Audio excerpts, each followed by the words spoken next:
Welcome back to another edition of Film Seizure, episode 197. And we are celebrating another anniversary. Last week we did something last week. What did we do last week? Clockwork Orange. 50 years on that one. Anniversary. Yeah, so this time not quite as old. We got a 40th anniversary. One of the, and I've kind of said this before, it's one of those movies that I feel like is kind of a cornerstone generation, particularly for Gen X and probably the millennials. One of those cornerstone movies that make us, if you will, and that is Steven Spielberg's damn near perfect action adventure, Raiders of the Lost Ark. With me, as always, Jason Oliver. Jason, how's it going? Hey. Good. You ready to go on the search for the Ark? I'm going to find the Ark, but I'm not going to open it. That would be an excellent... I'm not going to do it. That's an excellent idea unless you just keep your eyes closed. It belongs in a museum, though. Don't absolutely open it does. I've got also one of our other top men, Charles Chuck Moore. How's it going? Charles Chuck Moore. Official today. Well, Charles would probably be what you would be called in the third, or Charlie. He'd probably be a Charlie. No, only my mother calls me Charlie. Well, but in the 30s, you wouldn't have. I mean, you probably would have been like, yeah, see, I'd be Charlie. It's the Caspian Sea. It's the Red Sea. It's the Mediterranean Sea. Which is great, because right now all I'm picturing is a plane with a little line coming from it, going over all those places. That's so 80s. Yeah. It's so classic. It's this movie. I love this movie so much. I love this movie so much. This is something that we kind of talked about when we reviewed Halloween Kills. And we talked about, and we've kind of talked about this before when we've talked about other sequels, where in a vacuum, that first film of a series is one of those things that can be almost perfect. And that's the way I look at Raiders of the Lost Ark. I do feel as though that the additional Indiana Jones movies as a whole take a little bit away from this, but this movie in a vacuum is by far and away my favorite of Steven Spielberg's. By far and away. I'm gonna be unpopular opinion guy for just a second. I love this movie. Let's make that clear from the jump. But unpopular opinion, I like Last Crusade the best. That's fair. I mean, there's something snappy about that movie. I like the comedy in that movie. I don't know. It's the only one I saw when it came out in the theater of the three. Well, we won't talk about the fourth one. So yeah, that one has something special for me. But man, do I love Raiders. Like, Raiders is nipping at its heels, right? That's fair. Chuck, how do you do you have anything to add to that? Do you have an unpopular opinion? Yeah, I like Crystal Skull the best. That is a very unpopular opinion. Me and Indy hiding in refrigerators while people drop bombs on us. That's just my idea of a good time. That glorious Janusz Kaminski cinematography. Oh, it's breathtaking.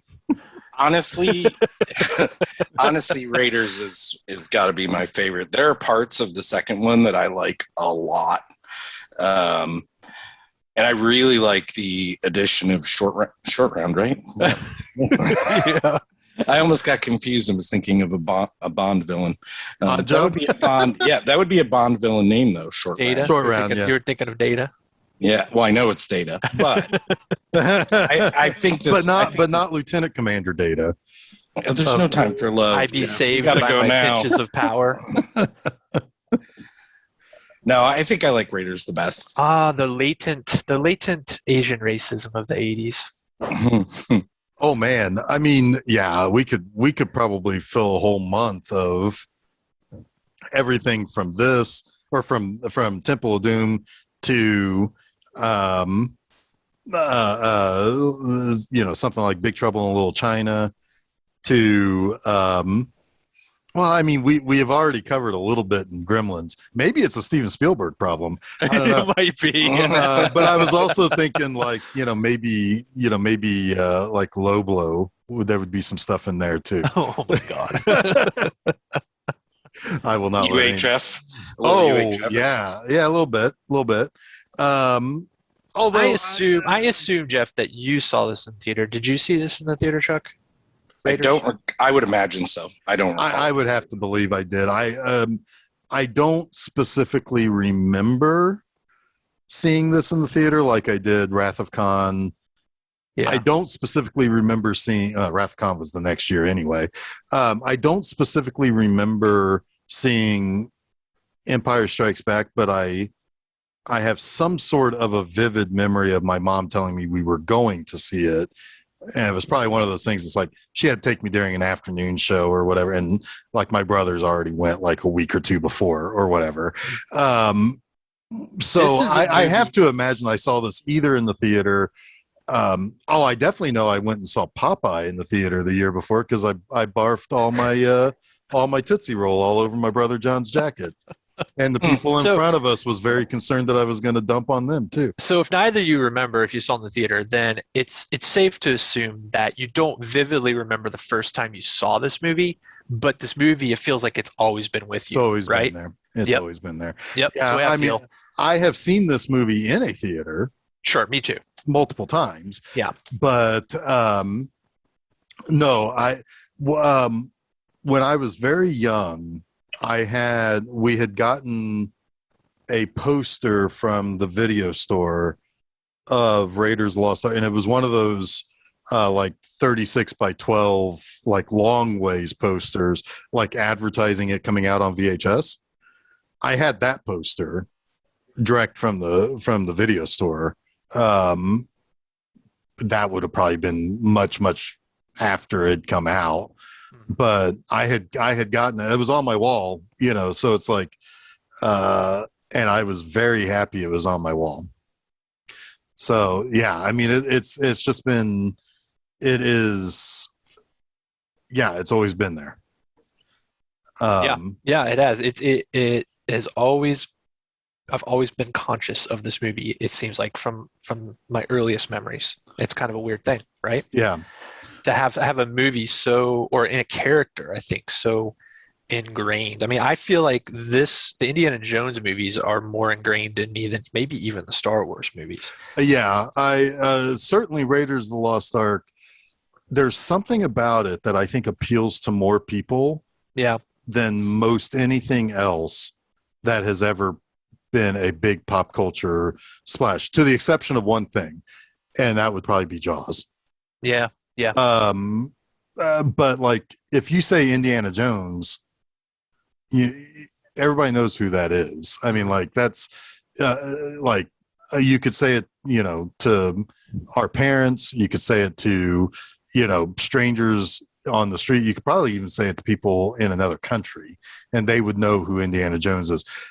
I think that it is very clear that people don't feel the same way about things like Han Solo or, Darth Vader is a slightly different thing, but like, I think the not so great box office number for the Solo movie shows that people don't really like Star Wars like we think they like Star Wars. I agree. And I think that they basically pissed in their own pool too many times with Star Wars. That's probably the big reason. Chuck, you were going to say something? I was going to say I think people lost faith in the Star Wars franchise, and that's why it didn't have the numbers. It's a different way of saying the same thing. Yep. Yeah. Yep. And some of that could also be that from 77 to 83, that was a very specific group of people that grew up on those movies that didn't they don't have the same appreciation for pop culture as the younger crowd did, because we grew up in a time of the 80s pop culture explosion. my older brothers didn't. So it's like my older brothers didn't have memories of these great toys like we did, and the cartoons that went along with them, or the movies that were kind of going along with that as well. So yeah, I mean, but Indiana Jones is something slightly different. It appeals to, like, it's one of those, everybody from ages 8 to 88 would love this movie for various different reasons. Indiana Jones is about to be a octogenarian in the next movie. Yeah. Well, I mean, but you also think about, like, this movie is emulating the type of things that people were going to see as kids when they were now grandparents. So it was. Yeah, that's true. It's a throwback to. It's almost. And Jason, I think we talked a little bit about this when we reviewed Mank last year, but there is this kind of very, very classic Hollywood with this movie that I think is almost quaint, that it captures very, very well. It's almost harmless in its nostalgia. Yeah, I mean, I would agree with that. And I like what you say about it kind of having a connection to its past. It's a very strong connection to, like, the pulp serials, but the adventure pulp serials, right? And all that stuff with the plane, model plane, and the map and everything. Mm-hmm. That wasn't just an 80s thing. That was like a 40s and 50s thing, So it's kind of bringing all of that to the forefront and making it new and fresh for a young audience. But there's something timeless about it, right? Mm-hmm. That's, I think, kind of what we talked about with Mank as well. It feels like a very timeless presentation, right, of a film. Yeah, right. And it's a and I think that what makes it, I think another thing that makes it great is that the romantic angles of this movie aren't totally in your face. It feels more realistic in the sense that we can't have this big romance scene because the boat's being raided by Nazis. right. We can't have a big romantic scene because I'm going to bazooka the shit out of the Ark. And if you're collateral damage, I'm sorry, but in and of itself, that is romantic too. There's a romantic presentation to that, in the other sense of the word, in that way that we talked about, that how it's presented. There's also this movie has a lot of faith in the intelligence of its audience. Mm-hmm. It doesn't hit you over the head too much with who these people are. It lets their interactions with other people, who you come to realize very quickly that they've known for years, kind of tell those stories for you. It doesn't have to give you all these gory details about their relationship 10 years ago, Karen Allen and Harrison Ford, right? Right. Marion and Indy. You get it very naturally and very quickly. And very quickly, yeah. They broke up on not great terms. And it sets up your hero villain so perfectly in the opening scene, right? Yeah, you don't need to know any more than they have been battling for the same artifacts for decades, right? Right. And Belloc always seems to get the upper hand. It's like he cheats. Because yes, it's which then makes Indiana Jones seem that much more good and heroic. What do you mean cheats? Is this a gentleman's game? I never got the idea that it's a gentleman's game. No, he's doing it for fame and fortune. Indiana Jones is going to get things for museums, and Belloc always does something that feels underhanded. Yeah, he's nefarious for sure. I just the word cheating, I guess, I was like, wait, I don't get if there are rules to this, but go ahead. I'm with you, Chuck. In fact, the first thing I thought when the scene, of course, when Belloc is outside the cave waiting with all the natives, I was like, man, Belloc, work smarter, not harder, Right. Yeah. But he's also aligned with killers. Right. and he has no moral compass, whereas Indy but you also does. like Indiana Jones isn't like this moral center either. No, I mean, but he's ethical. Maybe that's the right word. I don't know. He murders a shit ton of people in this movie, and he doesn't have a whole lot of sympathy. Ethics are not the same thing as morals, Chuck. I guess He doesn't have a whole lot of sympathy for Zepito, who gets killed, in the cave with him. It's just like he's Alfred Molina left him to die too. Fair enough. That's true. That's right. He did. All's fair in war and archaeology. Fair enough. I just don't think we should give Indy. But it's a cutthroat business, is what I'm getting at. Yeah, we shouldn't give Indy too much of a pass. I get what you're saying. And he knows what the stakes are. He knows what the game is, right? Right. He might choose to play it at a higher level, more gentlemanly level. He might not be as quick to kill a rival as Belloc is, but he's not really the philosophical sort of moral center here. He'll kill himself a score of Arabs, though. I mean, oh yeah. And Nazis, if he can do some Nazis, he can blow up some Nazis. Well, that's the thing about giving Indy a pass is the people he is killing are people everybody wants dead. Right. Anyway. Right. Like by nature, they give him easy enemies. Those. Yes. Yeah. Well, and that's the thing. It's like, yeah, you're right. You can't really. I mean, like Indy is morally gray, but I would definitely say that he does have an ethics to him in the field of, I'm going to find some old cool shit and I'm going to take it to a museum. Right. I'm not going to cash in on it. It's all about his intent. Yep. Right. His intent is for the good of preservation and history and sharing the history with the world, not keeping it for himself or selling it for riches. Yep. Right. I mean, he does get a profit from the museum. Let's not discount that. Oh, he gets paid, but he's not living any life of luxury. I know. Yeah. So basically, the other thing I was going to say too was, you mentioned like how easily and how quickly you get to understand who's the good guy, who's the bad guy, what's going on here, what's going on there.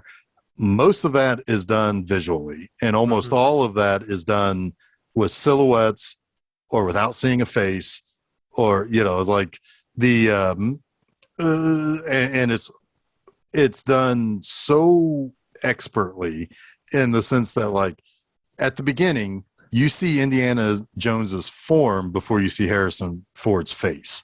Mm-hmm. You see him react to somebody about to shoot him in the back before you see his face. And then later, when he shows up in Mongolia to see Marion, he looms like a specter over her. That shadow shot is awesome. Oh, that's amazing. Yeah, that's amazing. Also, I love the fact that she calls Ronald Lacey Hair Mac in that scene. Yeah, that cracks me up every time. Yeah. I think the fact that Spielberg chose to present him that way, because Harrison Ford we know already. Mm-hmm. Like maybe we didn't know him well, but everyone knows Harrison Ford at that point.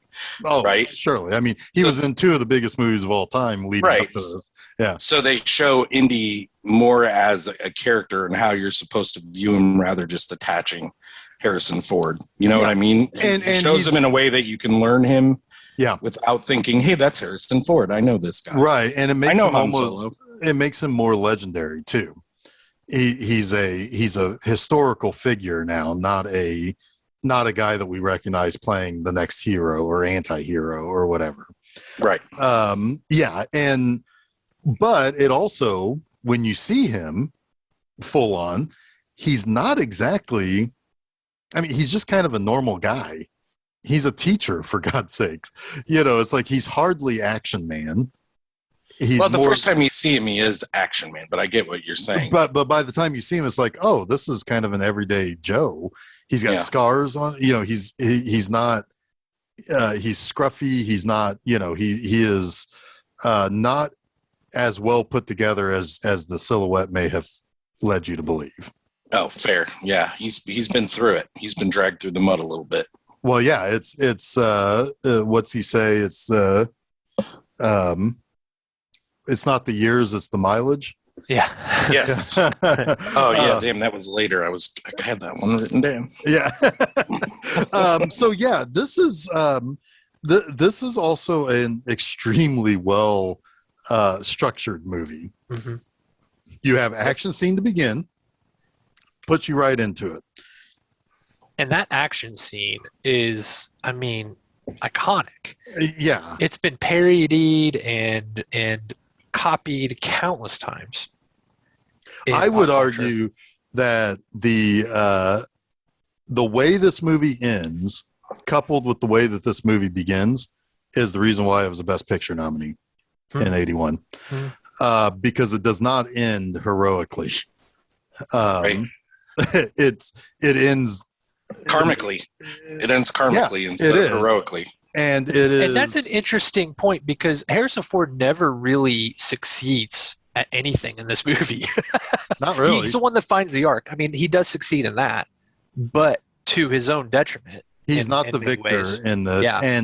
And he is now being held at arm's length like he's an enemy. By the end of the way that Indy operates is like, it's like a trope in video games. The whole Uncharted series is based off of Indy constantly doing something right, but then having it stolen from him. Basically, he's constantly uncovering something and then he's lost it. Yep. It seems like he's one step ahead, but he's always kind of one step behind. Almost. Right. Yeah. Well, the entire series, there are little setbacks along the way that keep him constantly chasing. Yeah. Right. Yes. And there's not a single movie in this series where he brings home the prize. Right. No. Yep. It's very true. Yeah. So yeah, he's but he does a lot of the right things along the way to make sure that somebody worse doesn't get it. Yeah. He even gets his dad's journal signed by Adolf Hitler. He gets extremely, extremely lucky in this one. He does. Things didn't go very, very, very much worse based on what Belloc decides to do. If he had made a different decision, we might not have an Earth anymore. You know, right. Right. Right. I don't know how that thing works, but it seemed to be localized, right? At least to some extent. I don't know. I mean, there's no way of knowing how far it would have traveled if it was on a mainland, right? Right. Man, I never thought about that either. About like even if he bazookaed it, what would that have done? Well, probably nothing good. Yeah, nothing good. I mean, it would have probably obliterated its case, right? Yeah. Then what would have happened? Oh, I don't know, but we'll get there. It's still on the island, though. I mean, it's still on that island. If it's, I guess, yeah, you know, but you don't. I mean, it's the wrath of God or whatever, right? Who knows what boundaries that has? Yeah, it's like would they had to have summoned Hellboy on the next island over, and then maybe have him punch it back into the I don't know. Maybe someone will write a what if. I bet there was some fanfic on that. Yeah, some what if fanfic for sure. Oh, surely. Yeah, it's like we got way ahead of ourselves. Yeah, we did. So our action scene at the beginning. I mean, there are very few words spoken for a while in this movie. It is group of people going through a jungle. They find the Paramount Mountain, and and one of them tries to shoot Indy in the back, but he whips the gun out of the guy's hand. He then goes in with his guide, Alfred Molina. You can never trust that guy. He's which makes Alfred Molina a fantastic supporting actor. Can't you always kind of trust Alfred Molina to die, though? Doesn't he die a lot in movies? Yeah, I mean, he's right up there with what's his face from Star Trek 2. And, Paul Winfield. Yeah, he's right up there with them. It keeps getting worse and worse too. There is another professional dyer, the guy that's in the Lord of the Rings trilogy, Sean Game Bean. of Thrones. Yeah, dude, Sean that guy Bean. dies. That arc began when James Bond tossed him off of a fucking radio satellite. There you go. Yep, he dies constantly. Yeah, we get to see him land too, which is great. Yeah, that's to the point where it's like, if he's cast, it's just, when's it gonna happen? Right. Yep. Right. So, but anyway, he goes in, and it's like, this is all of this, it's like there's traps in the cave, and there's, things that I always think, it's like, how did they know that? How did they set up the trap that if you cover the sunlight, it's going to shoot a poison dart or whatever? It's like, how did they know that? How do you, and then, like, of course, there's the funny stuff where it's like, Indy's got a couple of spiders on him. Yeah, right. Alfred Molina is practically more spider than man by with all that's covering him. I really appreciate, while you mentioned that, I really appreciate how much you can tell that they were trying to keep the animals safe in this movie.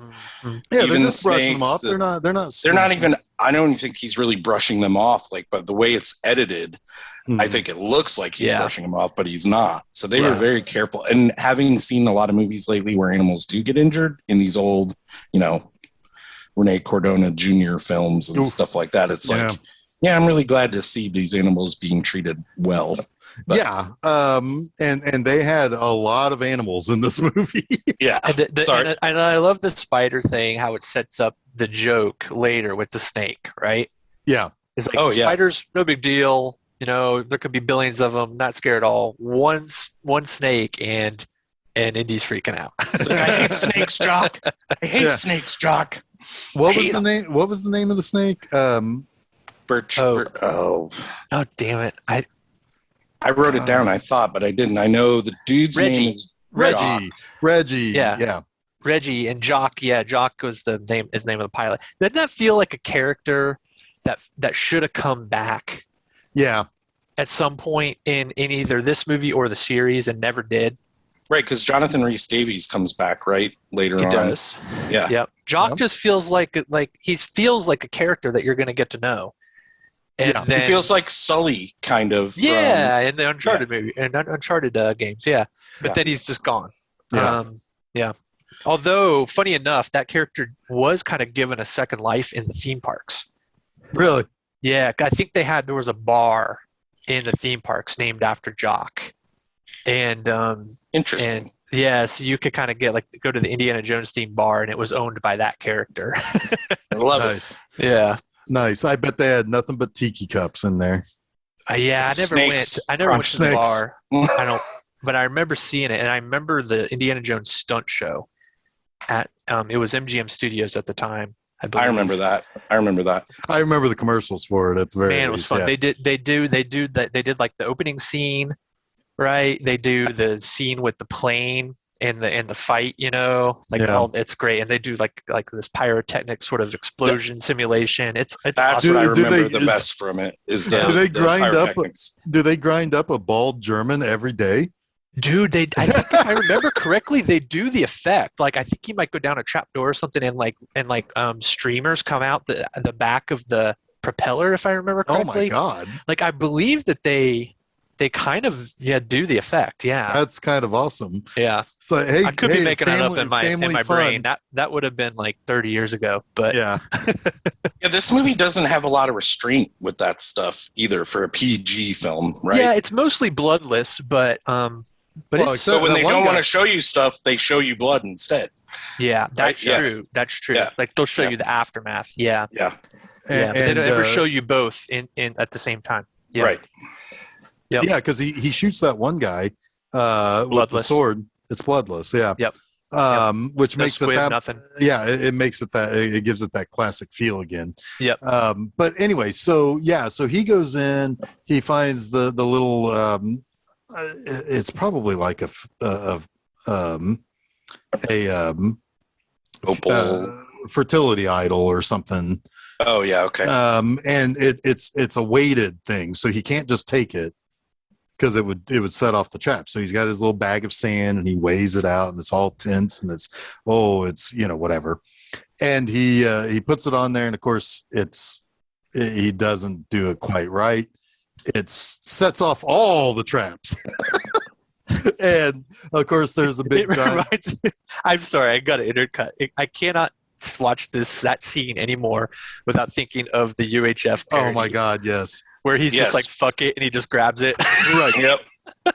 And it was an Oscar. It was an Oscar. Yep. So good. We're gonna have to talk about UHF someday. Yes, we are.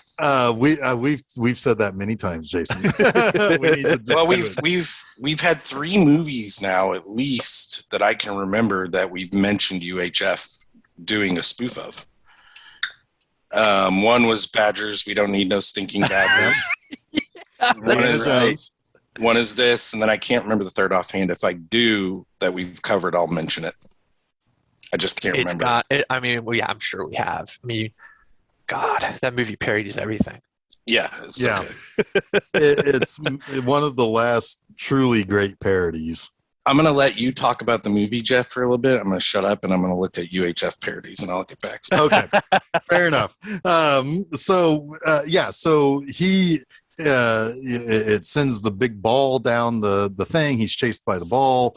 Alfred Molina gets killed because Indy throws him the idol. Oh yeah. So that he can cross. At the very least, the idol will be saved. And he's like, "See ya." Yeah, and he won't throw the whip back to him to go over the big crevasse. Yep. So he comes out, and this is when we meet René Belloc, a Frenchman who is the antithesis of Indiana Jones. There is nothing that Indiana Jones can possess that he cannot take away. Mm-hmm. And he's got this tribe that he knows how to speak whatever the name of the Peruvian group that's there. They've killed all the rest of Indy's guys that led him there. And so he Belloc gets the idol, and Indy barely escapes with his life. And he gets onto a seaplane. Jock, start the engines. Right. Jock. And Jock is just fishing. He's fishing for something. And Indy's being chased by barely clothed Peruvian guys. Yeah. And he's got a spider web flying off of him as he's running, the dusty stuff. So that's when so we got our opening scene. He gets away, but he's failed ultimately. Well, then we go to see his job, which I believe, is he a professor at Stanford? Is that what it is? I actually don't know where he works. He studied under Ravenwood. He studied under Ravenwood at Chicago University. I know that part. But I believe he's a teacher at Stanford. I could be wrong. Sure. I do believe it's like Northern California, though. Yeah, it's one of the California colleges.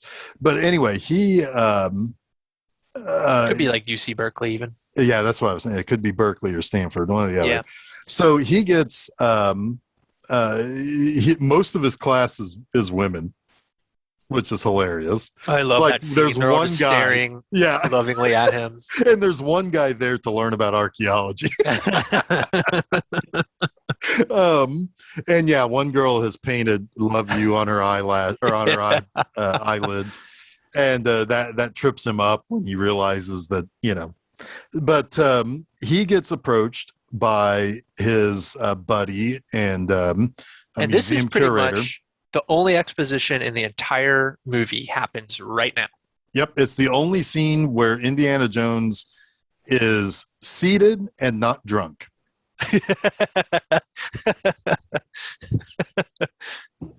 Right? I mean, that's pretty close. It's sure because there's the scene in the Hellraiser bar where where he's drunk and he's sitting down for that. But I don't think there's many other scenes where he's seated for very long. You're probably right. So Indiana Jones's best friend Marcus Brody who comes back later in the series. He says, "Hey, there's some guys here, and I don't know if it's like SSI or whatever intelligence group they're from, but one of them is Porkins from Star Wars. Oh yeah. And another guy, and he's like, so Hitler's Wooten. What's this Wooten? William Hootkins. William Hootkins. Yes. Yeah. The other guy is like, yeah. So we've been intercepting these Nazi communiques, and Hitler is bonkers for occult stuff. And they said, something about the Ark of the Covenant, and he says. And so basically he says the whole thing, which is like, he's even got a book that's bookmarked to it, just in case somebody was to come and ask him. Yeah, I always love that. He's got this giant book. He opens it right to the page. Right. And it's like, look, there's, I don't know, like the vengeful God beams coming out of it. Basically, whoever carries the Ark in front of whatever flag carries the Ark will be the most invincible. Will be invincible. I like this scene too, though, because even though it's pure exposition, it's exposition in character because he's being a professor. Yeah, he's teaching them. He's right, exactly. And they don't really and you care. Also, as the audience, are kind of like his class, right? It's the two cool. army guys. He even uses really the damn blackboard. You know. Yeah. The army guys don't exactly care. What they care about is we want this. Right. We don't want anybody else having this. And they're not really truly believing him, but it's like, because he even says, I don't know, God, whoever, whatever it is, it's like he's not entirely, he's pretty agnostic himself. Denholm Elliott is the one who seems to kind of buy into it the most. At least a little bit. Enough a little bit. Enough to tell him he might be getting into a deeper kind of thing than he's ever been in before. And he's like, you're trying to scare me? Right. Yeah. And also that scene with the two army guys, this is some good work with the spooky music from John Williams. It's a ghost story is what he's really telling. And it is told in this is a very scary thing that he's about to go and do. So he packs up, and the first thing so here's where we get to the perfect structure of this movie. He has a bullet list of things he needs to do. Number one, he had to tell the army guys what the Ark of the Covenant was. Number two, he has to find the staff head that his old professor Ravenwood had. He's got to go procure that.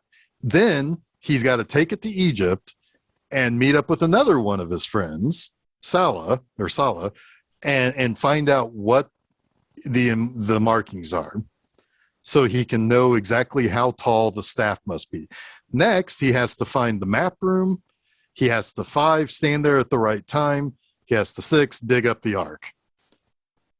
And then 7, 8, 9, all of that stuff goes wrong. But this is the perfect, we know what the next act of this movie is. Mm-hmm. Boom, right there. It's told to us in so many words. So then we go off to Mongolia, and which is interesting because if he leaves from California, if he goes the other direction to Egypt, it's about the same as if he goes across the Pacific, I think. But anyway. You go there quicker if you go with the rotation of the Earth. Well, yeah, he should have gone the other way. But he's in Northern California, right?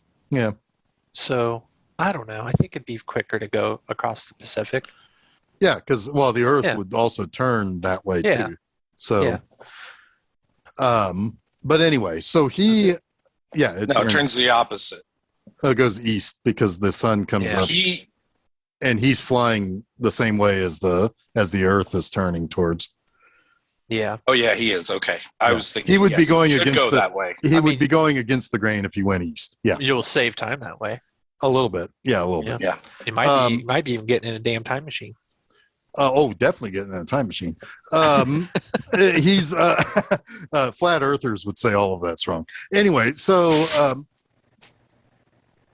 no, they would say, "Look, the map is flat." See, On TV, it's flat. and then they would huff a whole bunch of spray paint. Anyway, so then, so he shows up in Mongolia where his old flame, Marion, his old professor's daughter, which this has all created a rift when he broke her heart. 10 years ago. 10 years ago. Yep. Which, considering Karen Allen was 30 when this movie was made, so yeah, she was a child, like she said. She didn't know what she was getting herself into with Indiana Jones. There's a great line about this relationship later where she says about her father to Indy, took a hell of a lot for you to alienate him. And Indy, like, perfectly delivered line by Harrison Ford, not much, just you. Yeah. Yeah. So good. Yeah. Yeah. But Karen Allen is the perfect attractive tomboy, if that makes sense. Where, like, she's sitting there drinking just as hard as these fucking Mongolians, and she's drinking them under the table, like, easy. Even so much so that she fights some Nazis later. Yeah, she doesn't seem at all drunk, does she? No. That's always been the funny part of that scene is she seems pretty sober. Right. Oh yeah, and that's the whole setup for later, right? That Sure. she drink a whole bottle of liquor and still be relatively sober, or at least coherent. Yeah. So, but it's funny because like the liquor she drinks with Belloc later is getting her drunk. right. A little bit more, yeah. It's too good of French wine. Yep. Whatever she had in Mongolia was probably watered down. It's almost like the scene in Princess Bride, with the poison, right? Because Belloc, he's like, I've been drinking this my whole life. It's the family label. Right. He's conditioned to it. Right. So now, so they have their first time they've seen each other in 10 years.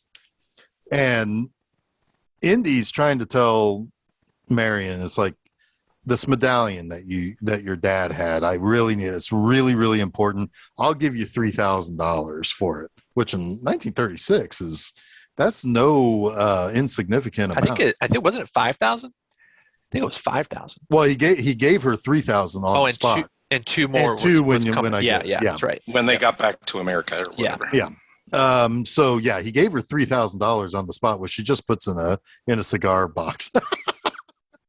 They've really taken it for granted that Mongolians wouldn't know how much American money would be worth, or that some Nazis aren't right outside the door, right? Who also have hired some Mongolian guys, right? Yeah. So, so she's like, "Come back tomorrow," and he's like, "Why?" And he's like, "Because I told you to."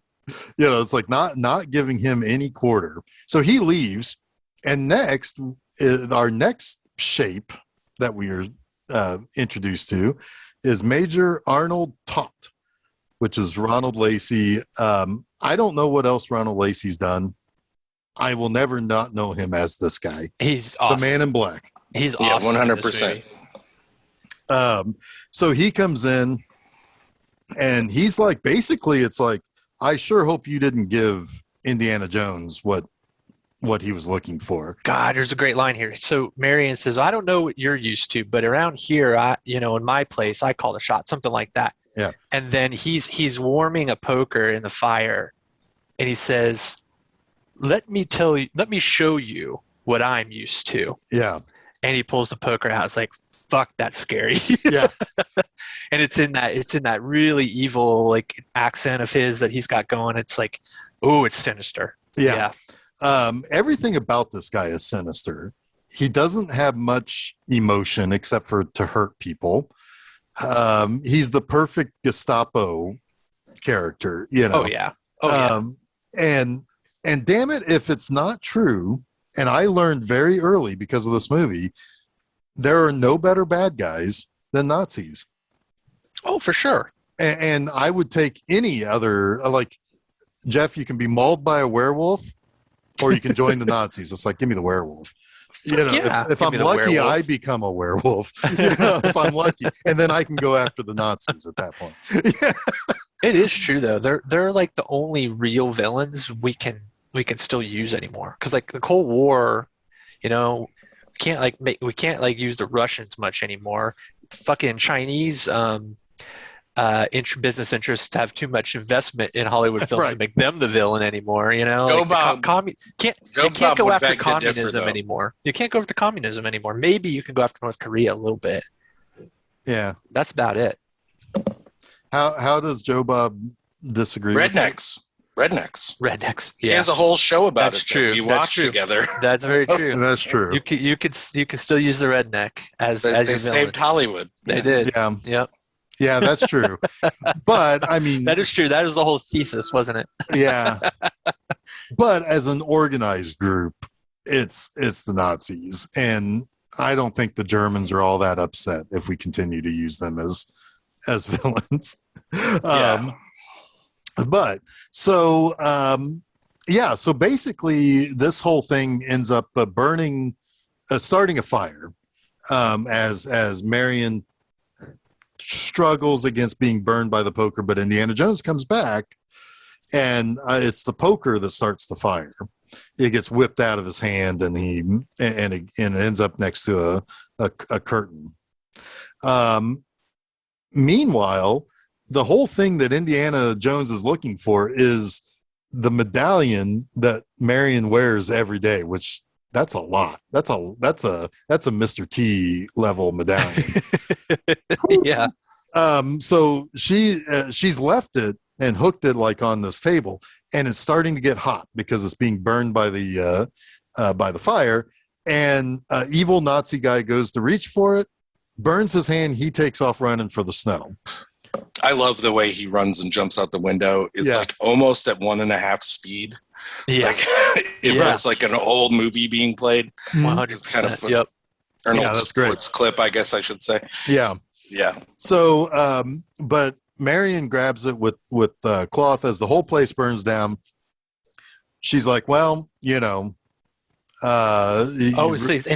I've got my $5,000, you've got more than you've bargained for. I'm your goddamn partner. Yep. So great. Yeah. She's awesome.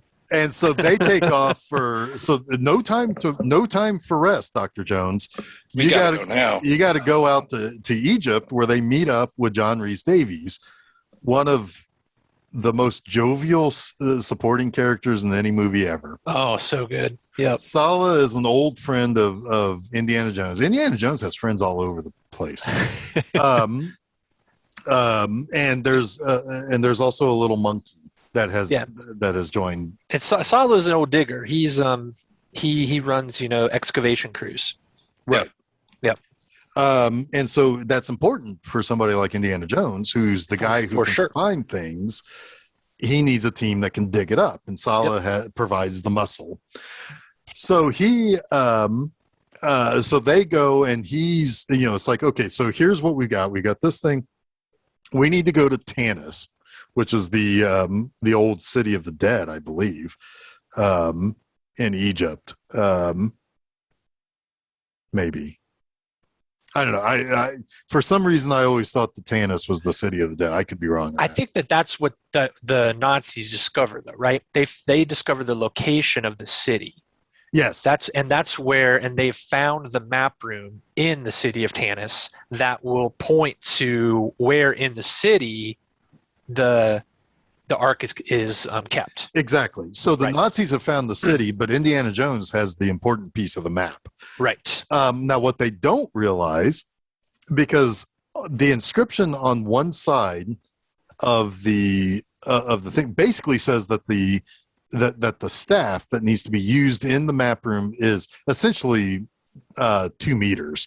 They use a different term, but it's essentially 2 meters. So about 6.5 feet. And then, but the side he didn't get burned into his hand, right? So -1 something, right? So the one side says X number of cubits or whatever the term was that they used. The other side says -1. While the Nazis have a staff that's too long, they're digging in the wrong place. Right. So basically there's a whole bunch of action going on in Cairo, because at some point some locals have been hired by the Nazis to attack Indiana Jones and Marion. They kidnap Marion, and Indiana Jones has to try to find her. Now, there's also this little monkey that's attached itself to Marion, who can tell a eye patch wearing bad guy all their plans. I love it. It's one badass monkey. It's a smart monkey. Not too smart though. Not too smart, but he doesn't know anything about bad dates. So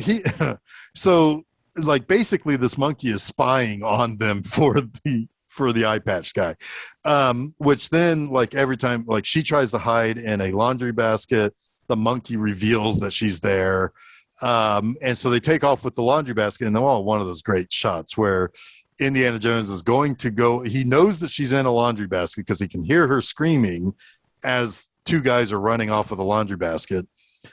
And he comes around the corner into the main marketplace, and fucking everyone has a laundry basket. Now, I feel kind of bad for the locals because he fucks up a lot of laundry. Yeah. But it's one of those great little scenes where it's like, oh, that'll be easy. She's in that. Until you see that everyone's got one. Yep. He also fucks up something else right here, too. Go for it. Some dude with a sword. Yes. So this is also another iconic scene where it's something to do with, I think Indiana Jones had some bad Taco Bell that day or something, and he had to take a shit or something, and it's like, hey, there's going to be this whole fight. And he's like, why don't I just pull out my gun and shoot him? Yeah. What do I care about? I have a gun. The guy brought a sword to a gunfight. Yeah. So basically the whole crowd disperses, and there's a guy with a big ass sword, and he has no time for this, so he just shoots him dead. The crowd cheers. That's great. See, again, they know Indy's a good guy. Apparently, they always do. Well, that guy was wearing black. So what more do you? And he had a super large sword, like a what do they call those? Scimitar? Yeah, maybe. Yeah, I think that's right. Scimitar. I don't know. The old Arabian. Smite you with the smiter. What cracks me up about this scene real quick, if you don't mind, is that there's been a 44-year discussion about Han and whether he shot first or not. And then we have this scene. It's like, why did we even care? Why is that even an argument? Who really cares? Who really cares? Because in the end, Indiana Jones murdered that guy. Yeah. It's just funny. It's the same guy. I know it's not the same character, right, not the same universe, but it's the same idea. It's a very Han Solo moment. Right? It's a roguish moment. Yeah. Well, a funny story. Our friend Shannon, he made a video several years ago. Oh, yes. Remember this? Yes. It's gone up on YouTube, gone to the way. And it was it's gone to the winds of the internet, to the winds of cease and desist. Yeah. Yep.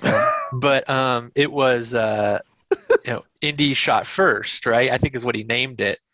And what he did was he put in a little laser blast from the guy with the smiter, the scimitar or whatever, it's so that it came at Indy first. And then Indy shot his gun, and it shot a blast back at a laser blast back at him. It's really funny. The special edition. Yeah, and that thing got millions of views, and then Disney said nope. Yep. Yeah, I think he got lots of money from it, and then Disney bought Lucasfilm or whatever. It was almost I think it was a day or two later. It was a day or two later after they bought Lucasfilm, because George Lucas had a kind of a laissez-faire about mentality about that kind of stuff, and Disney most definitely does not. Yeah. I mean, let's put it this way: if he really, really wanted to, George Lucas could have put the hammer down on all the versions of the despecialized movies. Oh yeah, the holiday special. He didn't. I think he understood that stuff made him money too. Right. It's in a way. It is. It's the old adage of, it's kind of it is it is somewhat honoring him by way of kind of goofing on him a little bit. Yeah, I also he's been pretty good about that sort of stuff. I also think that for all of George Lucas's creative faults, he has an understanding that Star Wars kind of belongs to the universe now. Yeah. You know, and who's he to be its like Lord? Right. Yeah. Which is surprising because Paramount has always been they can get very litigious over Star Trek. But not that sort of stuff because it was not really owned by them. It was Lucasfilm that ultimately had the final say on a lot of that stuff. So yeah, I mean, like parody, all of that stuff. He never stopped any of that. Mm-hmm. Disney has a completely different opinion. For better or worse. But yeah, no, that's great. You're 100% right though, Chuck. It was like Lucasfilm sold to Disney, and it was 2 days later he had a cease and desist. That's crazy. Yep. Yeah. So Indiana Jones is still on the chase. They've put Marion on a truck, so he decides to murder the guy driving the truck and blow out a tire, I think, too. And it blows up the whole truck when it wrecks. So yeah, those baskets were full of dynamite. Yes, their clothes are made of kerosene. Yeah. So he, he's bummed Grim out Reapers. now. Yeah, he's a bunch of Grim Reapers in that truck. So he's bummed out now because he thinks he killed his lady friend. This is a perfect time for Belloc to show up, which, by the way, he already knows he's there because the Egyptians mispronounced his name. And he figures out that, it's Belloc that's here, that's helping this other, these Nazis and this other dig group. But anyway, Belloc is like, we'll kill you too, basically, if you keep getting in the way. Sala sends his children in as a human shield for Indy, which is perfect because it really kind of tests, because he knows that if they gun down these kids, the town will probably tear these guys apart. It's a calculated risk. You also have to wonder if his hired henchmen are really willing to do it, Well, they were locals. I mean, if it was the Nazis, exactly. It probably wouldn't be any different. Right, but these were locals. These were locals. They're not going to just shoot down the village children. Right. And I just want to say Indy's line here, you want to talk to God? Let's go see him right now. And right. And that's when everybody, and then Sala sends his kids in. And Belloc says, it's going to take more than children next time, Indiana Jones. Right. So that's when he has to up his ante and get a fucking bazooka later. So anyway, so they decide to, so basically now Indiana Jones has to get into the map room, and he's got the proper sized stick. He does. Sorry. Sala has to take him to the map room. They know where that's at. And it's another one of those great scenes where, it's like, I remember the little storybook. This was what was on the cover of it, was him in the staff room with the staff and the beam coming out of it. Yep. And it points directly to where they're supposed to build or where they're supposed to dig. And Indy has to climb out of the map room using a Nazi flag because Sala got caught being someplace he wasn't supposed to be. So he has to come back around to Indy later. So they dig all night, basically, to get into the Well of the Souls, which is where the Ark of the Covenant has been buried. And they open it up, and the first thing the Sala gets scared by is the lightning that reveals one of the Egyptian gods or whatever. And then they look in again, and he's like, why is the floor moving? Yeah. And it's just nothing but snakes on the floor. To which Indiana asks, very dangerous. You go first. You go first.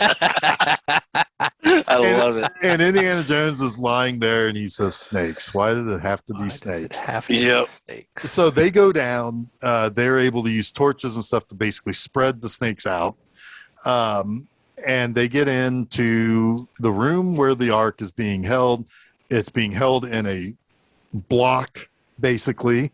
They have to push that off, and they pull out this gleaming gold covenant or Ark of the Covenant, which is what. By the way, what is on the inside? Bones, rusted, dusty old bones. No, Jason, do you remember what's inside? Are you asking me what's inside the Ark? Yeah, what's inside the Ark? Some kind of sand. I mean, it's probably the tablets turned to sand. It's the pulverized remains of the Ten Commandments. Right. Yeah, so that's why they're so powerful, because it is directly speaking from God. So anyway, most people don't realize that. I don't think that's told in the exposition scene. Oh, really? Yeah. I've always just kind of assumed that but I love that because the crazy sadistic Nazi just starts to laugh. Mm-hmm. And it's great. I mean, he just loves chaos. Yeah. You know? But no, he tells the army guys in that one scene that it's like the legend has it that it was after Moses delivered the Ten Commandments, they smashed it and they put it in the Ark.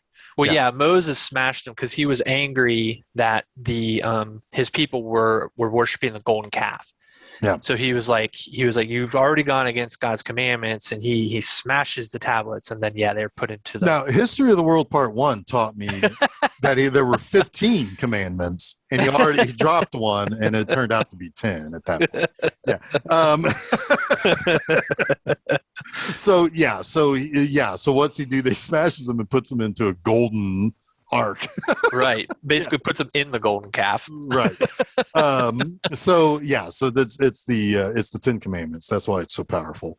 So they're going to lift it out, and Sala goes up and out of the Well of Souls, and SpaghettiOs, Belloc is there with the Nazis. Now, what we missed earlier was that Indiana Jones did find, before they went into the Well of Souls, he did find that Marion was alive, and that she was being held by Belloc, to which Belloc is kind of sweet on her.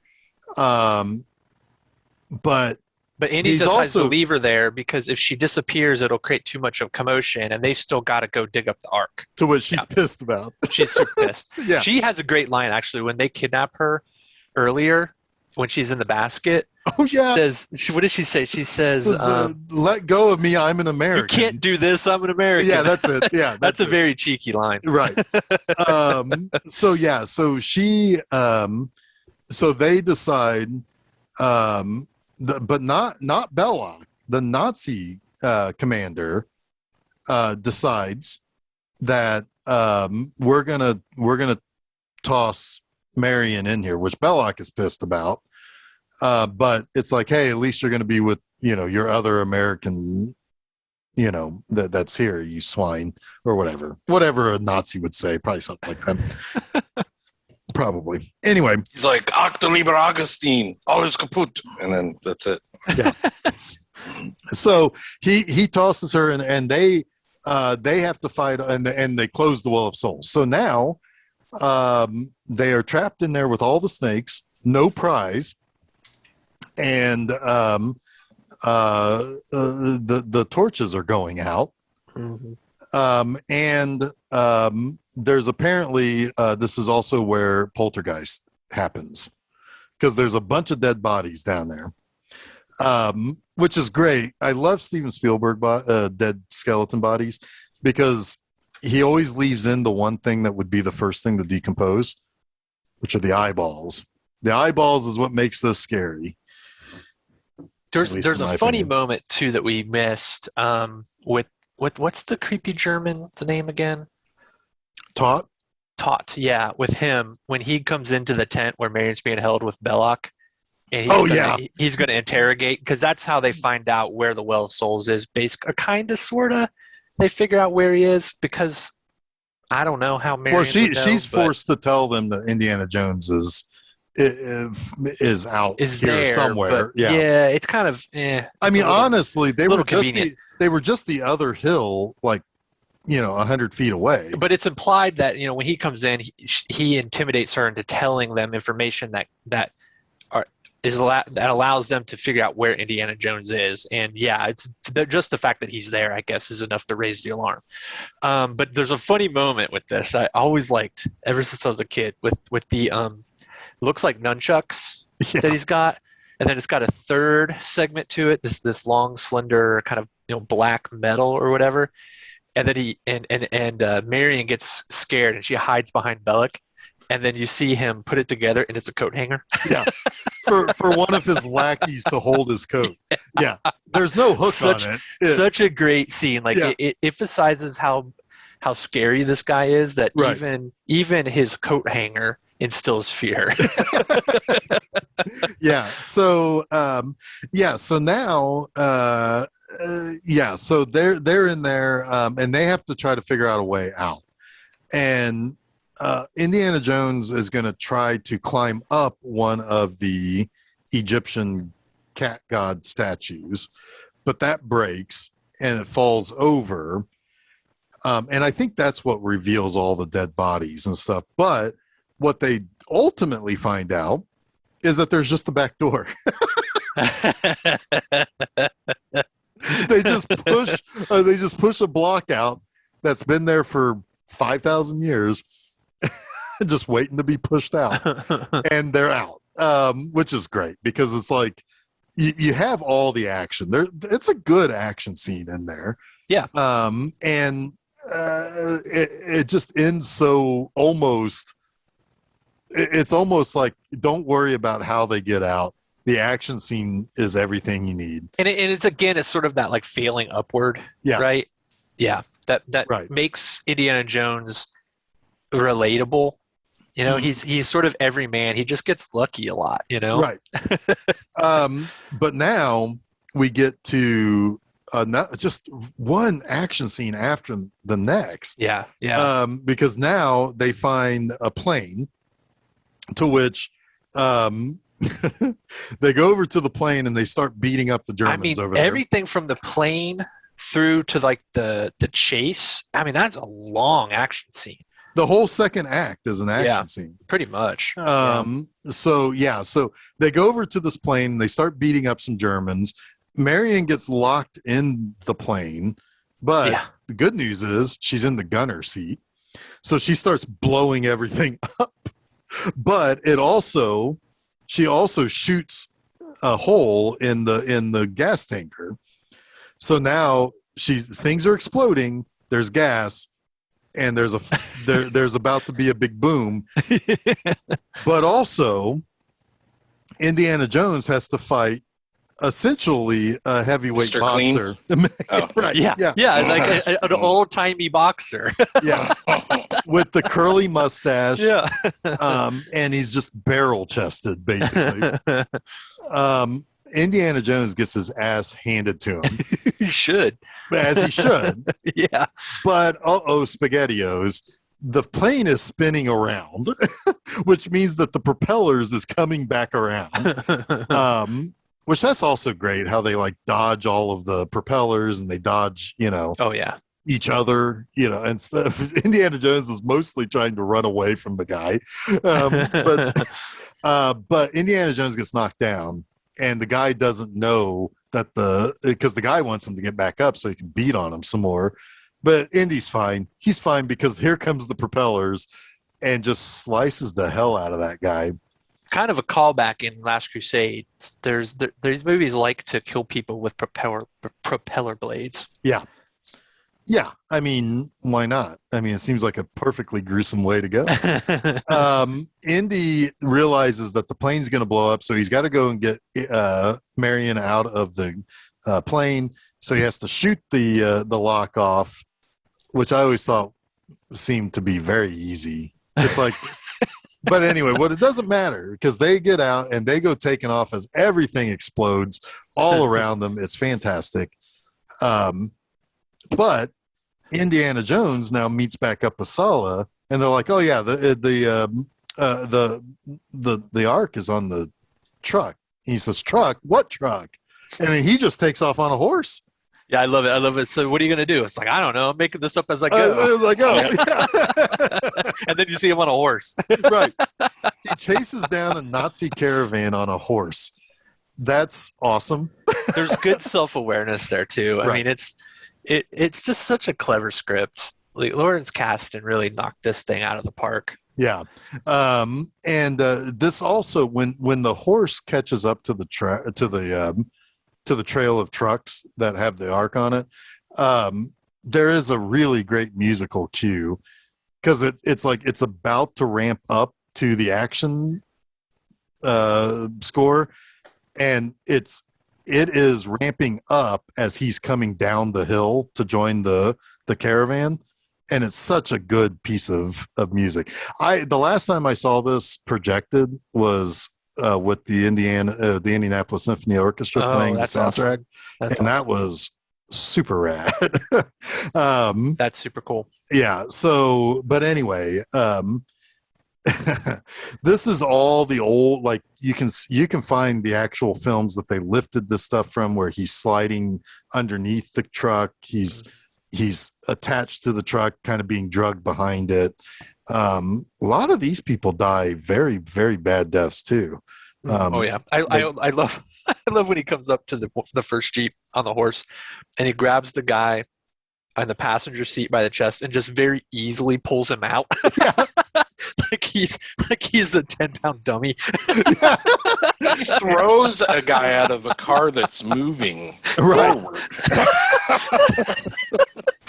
After he's been shot, he throws the guy out. Is that the guy who gets run over by the truck behind him? I think so. I can't remember. Yeah, pretty sure. Yep. Yeah, and I always like the grate that's in front of the radiator, and each bar is coming undone, and he's got to hang on to.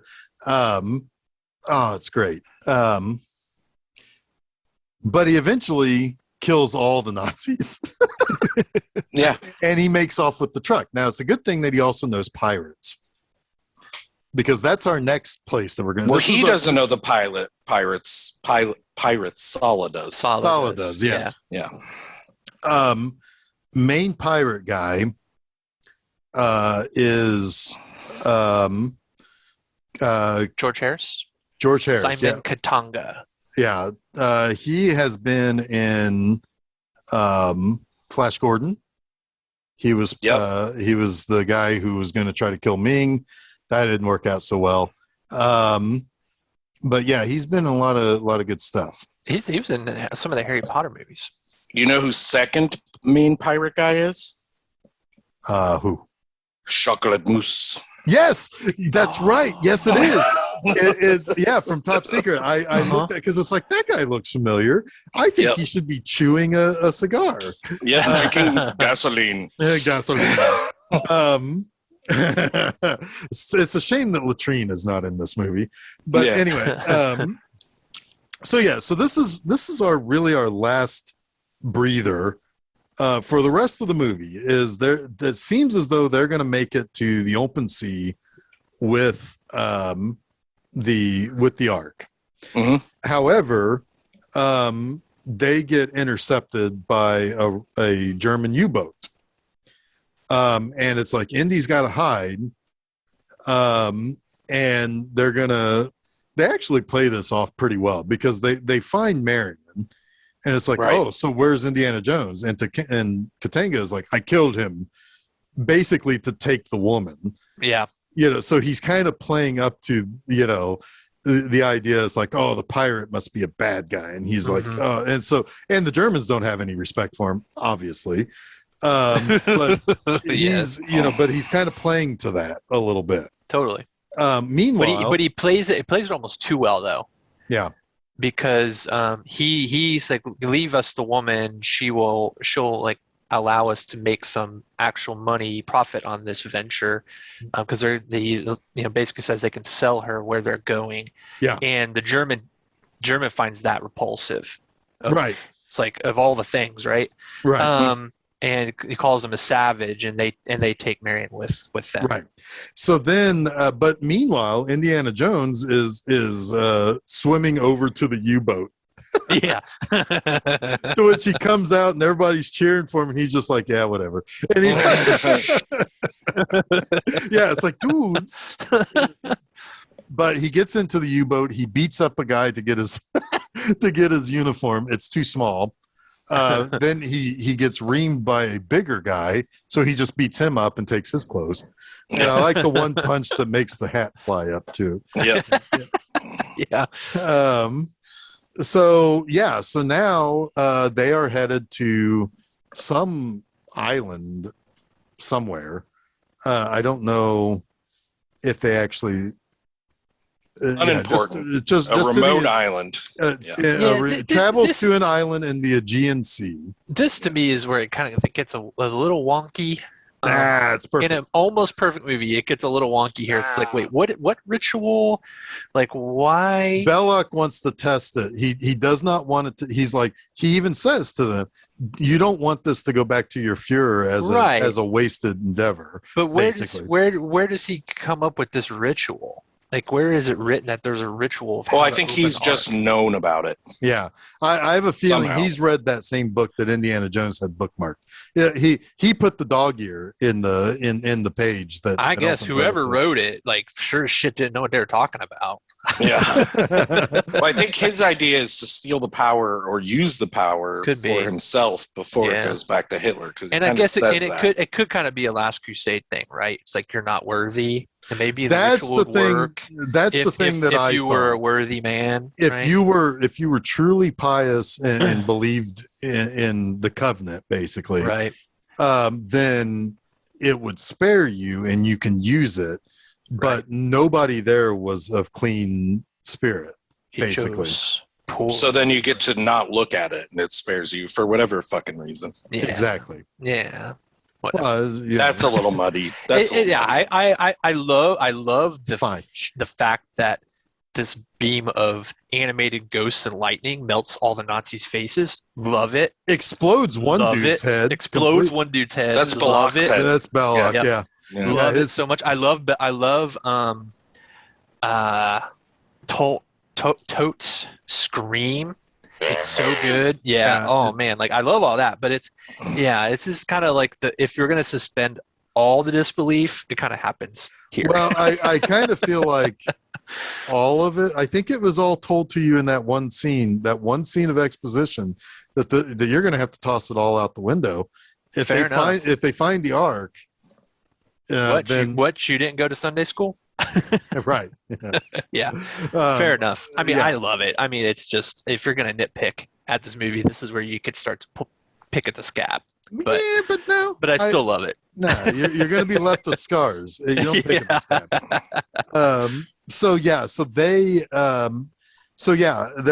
They're going to take pictures. They're going to do all this. They're going to have this whole party. So it's a big hoedown. And they're going to open up the Ark. And at first, nothing happens. Belloc is dressed like an idiot because he's doing this quote unquote ritual. Yeah, super goofy. Yeah. By the way, this is when Indiana Jones shows up with they're going to get set up for the thing. This is when he shows up with the bazooka to blow up the Fuhrer's prize. I also kind of get like 2001: A Space Odyssey vibes here with the monolith on the moon. And them videotaping that, and the expedition going to see it, and then it emitting the sound, right?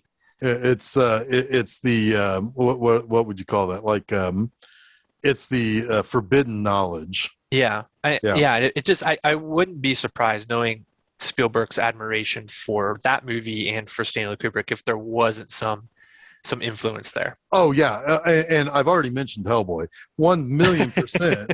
What brought Hellboy over from the other world 100% is influenced by this too. It's and sure. Guillermo del Toro 100,000% loves this movie, I'm sure. Oh yeah, no question. If nothing else, he loves this final scene where the Nazis are melting. So he Yeah, so he does not blow up the Ark because Belloc's right. Indiana Jones is curious about what's inside, and he just can't bring himself to blow up such an important find. Right. So so they open it up, and Indy's telling Marion, it's like, you got to close your eyes and don't open them no matter what, because he realizes that when they open it and they only find the sand, that it's kind of a trap. And they're probably not going to survive it. So yeah, so they open it up, and our man in black, Todd, he starts laughing, but then it starts emitting Ghostbusters stuff. And it's because everything in the 80s it is like it's very Ghostbusters stuff. Yeah. They had their special effects set to Ghostbusters, and it comes out, and all of a sudden what appears to be angels start flying around until they reveal themselves, and they're more like demons. And they kill everything. They melt faces, they electrocute people, they explode Belloc's head. That's a great dummy too, because his fingers go all wonky. It's so great. Good. It's great. I still want to get one of those candles that melts Toth's head down. Oh my God, yes. I want to get one of those. I love that effect. That like melted wax effect that sped up. Oh man, it looks so cool. Yeah. Like basically time lapsed. Yeah, it's super cool. And all of the spirits go back into the Ark. It closes itself. Indy and Marion are basically left there to die because they have no ride home. Yeah. In the end. They hitch a ride back. Next time you see them, they're in Washington. Marion has apparently cashed her check because she bought some new clothes. Very, very chic mid-30s clothing. Indiana is in his three-piece teacher's suit, and he's not too happy because the army is going to take the Ark away, and they want to study it. And he's like, you don't know what you've got there. It's like, who are you having study this? Top men. Who? Top men. And Indiana Jones is tossed out to walk off defeated, and the Ark is just another box in a warehouse, which does show up in Crystal Skull, right?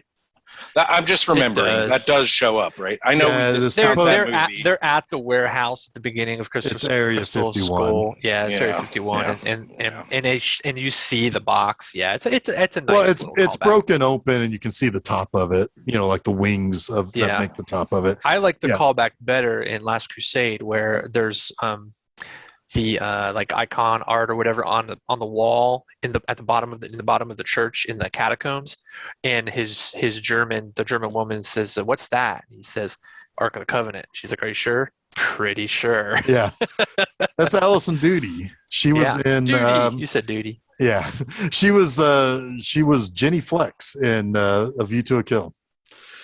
Okay. Yeah. So anyway,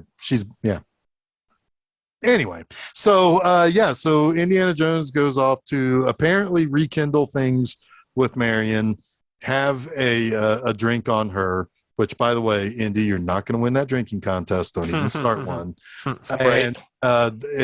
And again, the Ark is wheeled off into oblivion, to which that is probably a little idealistic to think that there wouldn't be anybody tinkering with that shit. Oh, 100%. Yep. But I love the ending because. But maybe they did put some of their top men in it, and they got face melted, and then they said, "Nope, sealing this sucker up." Yeah. Hey, Archie, come over here. Seal this over there. Don't worry about what it Store does. it next to the Greys. Yeah. But don't let them touch it.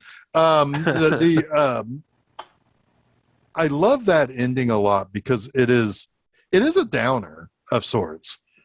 You know, the hero wins, but not really. There's something that is maybe one of the most important finds ever, and it's not. It's just in a warehouse someplace. Yeah, it gets lost in a sea of red tape. Yeah. This is what happens when the government funds your exposition, right? Like it. Yeah. You should expect it to happen that way, kind of. Well, and there is some truth to it. Now, as unlikely as it is that the United States wouldn't tinker around inside of that, there is truth that, the red tape, the government is going to take away whatever you found.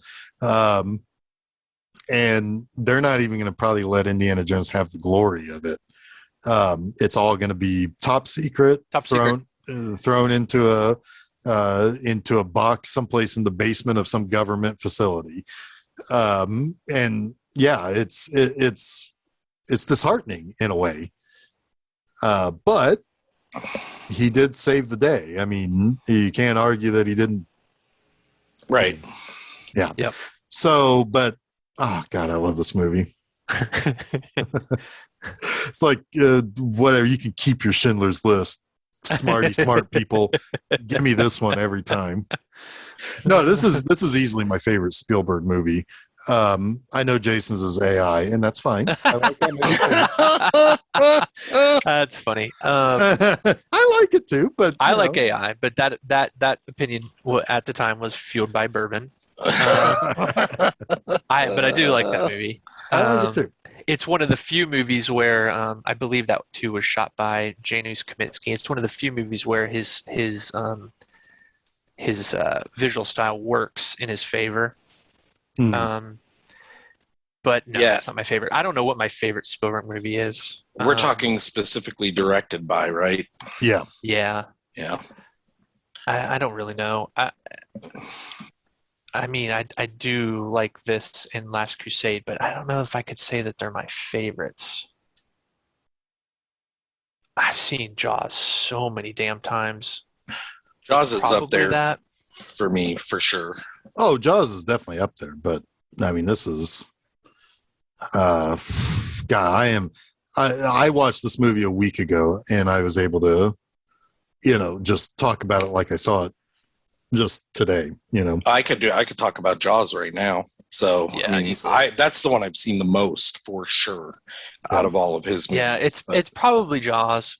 Although, I mean, between this and Jaws and Close Encounters, I mean, those are. I like Close Encounters, but I don't love Close Encounters. There's some pretty, like, I didn't realize that the whole hand gesture thing, that is a form of language that's based on sound. I didn't know that until a couple of years ago. I was watching. It's like, that's wild that it's a physical language based on sound. All of that is very very cool. But no, I mean, I don't know. I mean, obviously Spielberg's made a whole bunch of great movies. Mm-hmm, sure. But yeah, I don't know. I mean, because I like Saving Private Ryan quite a bit too. I do too. I really, really do. That's one that I've tried to not like, and I can't do it. Yeah. It's a really good movie. Yeah. So yeah, I mean, this was kind of significant too, because this is Spielberg kind of bouncing back from 1941, which was his first real kind of failure. Yep. But it is, again, I mean, it's George Lucas at his top, and it's Steven Spielberg at his top. That's a powerful one too. Yeah, in fact, I think, if I'm not mistaken, George Lucas kind of had to fight for Spielberg to even direct this movie. Well, Lucas came up with it originally right after American Graffiti. So he had the idea for a little while, maybe even longer than Star Wars, or at least as a concept, though, for quite a while. And yeah, it was, he ended up going to Philip Kaufman, who they worked on it for a little while. And then, and it just, it's that love of those old serials, basically. Mm-hmm. So, but yeah, and then I think it was one of the, because originally Lucas was going to fund Raiders of the Lost Ark himself, but he didn't have the money because he funded Empire Strikes Back himself, and he nearly went broke. Mm-hmm. So that brought in Frank Marshall. So these are, and then of course Michael Eisner was the head of Paramount Pictures. Talk about top men. These were the top guys in Hollywood at the time, all kind of coming together. Yeah. Yep. So good stuff. Good stuff. Oh man, excellent stuff. I will admit I don't really care much for Temple of Doom, nearly as much as I do the other two. And I'll admit, when it comes to Crystal Skull, I don't hate it. Like many people do. It's a slog for me. I hate it. I really dislike that movie a lot. I think some of the problems with it is when it's trying to be too cute. I think if it tried to stay a little bit more straightforward, it might have gone over better, but well. Man, there's very little on that works for me. Yeah. I don't even like how it looks. I don't. Fuck Kaminsky. I mean, I knew in the first scene that movie was fucked. When like the way it just looked with the really bad like backgrounds and around the warehouse and what's her name, spooky Kate Blanchett's kind of bad accent. It was. I would argue that the bad accent was on purpose. Well, didn't work. It didn't work for me. I mean, it was made like a 50s movie. Yeah. Or meant to mirror one, at least. It should have been made like an Indiana Jones movie. Fair enough. Fair enough. So, what do you guys think? You guys think we did all right here? I think we did all right here. Happy 40th birthday. It turned 40 back over the summer. We were too busy doing other bullshit, I guess. But I was not going to let this year pass without talk of this movie. If we were going to talk about some anniversary movies like we did towards the end of last year, this had to be discussed. Yep. It's I would have done it solo if I had to. I would have kicked you guys right out if you guys were gonna get in the way. It's one of those movies where I was kind of worried about talking about it because it's like Empire Strikes Back, right? It's like, what more can you say about a movie like this that hasn't already been said? But I think we did it. I think we've done it. No, I mean, well, sure. And we could say, it's like, yeah, a lot of people talk about it, but at the same time, it's like, I mean, it's to the point where most people don't talk about it anymore because of that. And I would say that most people maybe listen to us just to hear what we have to say about it. I agree. I mean, maybe we finally have that kind of pedigree. Well, I wouldn't call it pedigree. Well, I wouldn't call it pedigree. Okay, fair enough. I would have called it infamy, but anyway. Infamy. Yeah, that's probably more accurate. Anyway, so hey, what are we going to talk about next? Do you want me to talk about what we're going to talk about next? Well, surely, because I don't remember. I don't remember either. It's not Terminator 2. That's in 2 weeks. Yeah. So it must be Top Gun. It is. Top Gun. We are all going to go. And COVID keeps fucking us on this one. It does. Is that the melodica version? Yeah. It sounds like the butt-lotica version. The Zoom thing said playing music, and it thought I was playing music, so I must have done pretty good. Yeah, we're talking about Tom Cruise, Val Kilmer, all those we keep trying to do our Tom Cruise episode, Jesus, our Top Gun episode. Our Top Cruise? In conjunction with the sequel to Top Gun. And it got moved again. It keeps getting moved on us. Yep. But that's okay. We're just going to do it. We're going to get it out of the way, and then when it comes out, whenever it comes out in like 2035, we'll sprinkle this back in and say, hey, remember we talked about this. Yeah, I mean, if we weren't going to talk about this, I would have recommended like Silence of the Lambs or something, but which was another anniversary movie. But that's okay. No worries. We'll do our Top Gun. We will go and grease ourselves up and play some volleyball. I'm going to flex in slow motion. It's going to be super gay, but it's going to be great. It's going to be great. We're going to make love out of nothing at all. That's right. You're going to take. Is that the Air Supply song in that? That is Air Supply. Yeah. But yeah, I mean, is that the one from the movie? I know it's Air Supply. I don't know, but I was going to just go with Berlin. So yeah, sure. Yeah. So Top Gun. That is Top Gun. Is that Tony Scott? Yes. Tony Scott. Tony Scott. Yeah. So Tom Cruise, Val Kilmer, Anthony Edwards, Ellie McGillis, Anthony Edwards. Is it Anthony? Yeah, it is, isn't it? Yep. Yeah. Yeah. And Meg Ryan, a young Meg Ryan. Oh, yeah, that's right. Goose's wife. Yep. Yes, indeed. Goose. Anyway, so so that's next week. You know where to go, filmseizure.com, or you can go to Film Seizure on Facebook or Twitter or Instagram. If you follow us on Facebook, you can just listen to our podcast episodes as they release right through your Facebook. There's a Facebook podcast thing. I think that's still in beta, but yeah, we're signed up for that. Yeah. Anyway, so that can happen, and it shows up right there on your feed. Nice. This Monday, same places, filmseizure.com, all that stuff. This Monday is the 150th episode of Monster Mondays. Peter Jackson's King Kong. Nice. So I've done a thing with King Kong. King Kong was the first episode. The original King Kong was the 50th episode. Mighty Joe Young was the 100th episode.